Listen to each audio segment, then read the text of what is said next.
हेर्दिन भने पनि मेरो भिडियो आएपछि त स्किप गर्न सक्दैनौ हेर साथी। मेरो अनुहार देख्दा मेरो भोइस सुन्दाखेरि तिमीलाई रिस उठ्छ भने चाहिँ स्किप गर्दिँदा हुन्छ ल, तिमीलाई कसैले जबरजस्ती गरेको छैन। आउनुहोस् मसँगै यहाँ सरसफाई गर्दै कुरा काटौँ। मेरो साथीको मनमा मैला लागेको जस्तै मैला लागेछ क्या यहाँ चाहिँ। फेरि कुरा काट्यो भन्नु होला, तर रियलै त्यही हो। खासमै मैले कुरा चाहिँ काटेको होइन ल।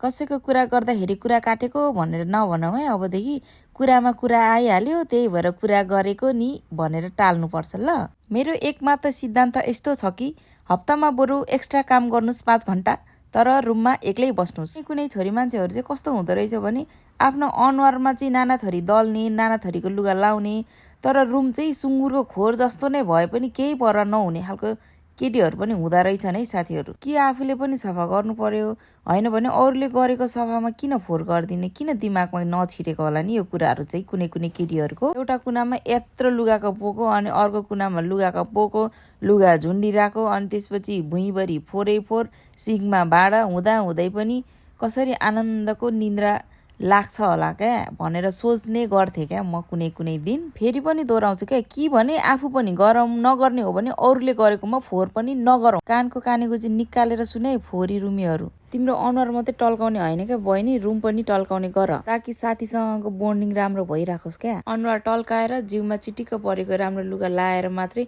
आफ्नो पर्सनालिटी झल्किँदैन क्या। मैले सबै केटीहरू यस्तो हुन्छ भनेर चाहिँ मैले काहीँ पनि भनेको छैन है, त्यो कुरा पनि ध्यान राखौँ। वासिङ मेसिनमा हालेर धोए पनि, खाक्सी लाएर घोटे पनि सफा नहुने मन भनेको चाहिँ तिम्रो मात्रै रहेछ। मेरो किचन त टल्क्यो, तिम्रो मन चाहिँ टल्क्यो कि टल्केन। कुराहरू गर्दा गर्दै मलाई एउटा कुराको याद आयो क्या। मलाई एउटा केटीले के भनेको थियो भने तिमी त बरु एक्लै बस क्या, 2 जना नबस, तिमीसँग त कोही पनि टिक्दैन रहेछ अरे।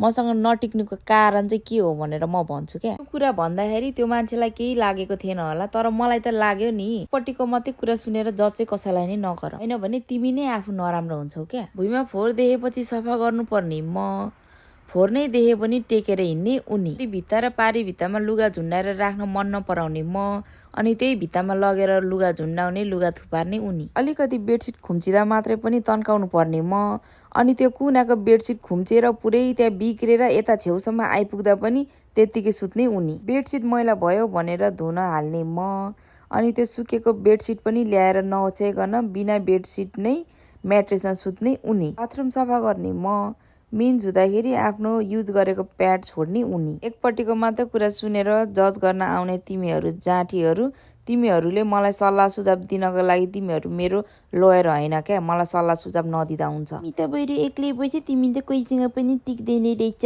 जाँठी।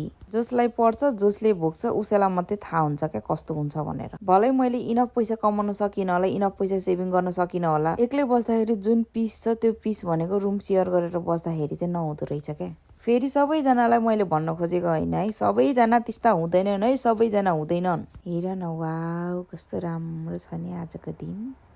अन्डा र पानी सकिएको रहेछ क्या मेरो घरमा चाहिँ। म चाहिँ त्यही लिनलाई तल सेभिनमा झरे। किन दोहोऱ्याउनु पर्यो र, थाहा छ त नि सबैजनालाई म डाइटिङमा छु भनेर।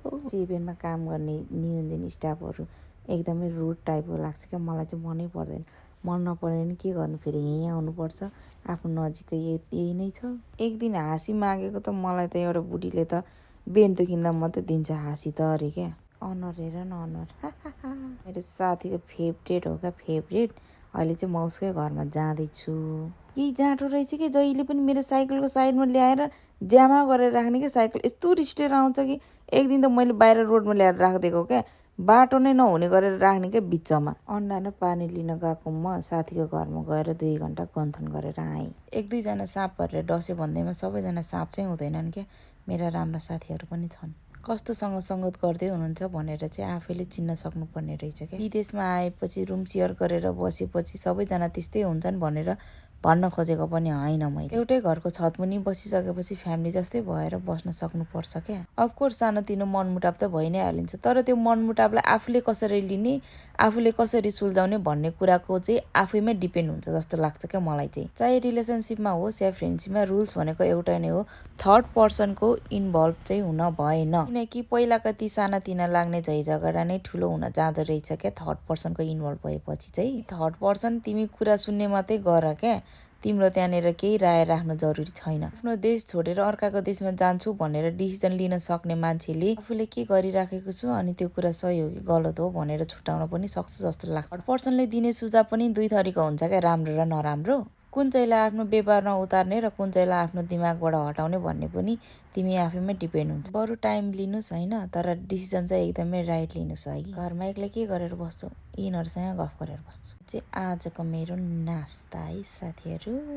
मेरो कुरा सुनेर तिमीहरूलाई जति भुतभुताउन मन लाग्छ भुतभुताए हुन्छ, मलाई केही फरक पर्दैन। कुरा काटेको जस्तै गरेर मेरो कुरा काट्छौ भने नि काट, तिमीहरूले कुरा काटेर मलाई निन्द्रा नलाग्ने होइन। मलाई त रात दिन निन्द्रा त लाग्छ त, आनन्दले सुत्छु त नि म त। यति भन्दै बिदा हुन चाहन्छु, धन्यवाद।